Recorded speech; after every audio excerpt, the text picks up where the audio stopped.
I'm making cornbread, and I wanted to stop for a minute and share one of the ways that I preserve eggs for the fall and winter.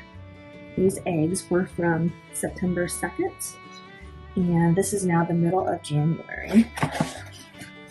I coated each of these eggs in a layer of lard. They were unwashed straight from the chicken coop, and they've been stored in an unheated basement at around 55 degrees. So to use them, I just, this one I wiped off with a dry cloth. I just wiped off all that lard. You can wash them after you wipe the lard off if you want. And then I make sure to crack these into a separate container before I put them into my recipe, just to make sure that they're still good. And that still looks good. I always give it the sniff test just to double check.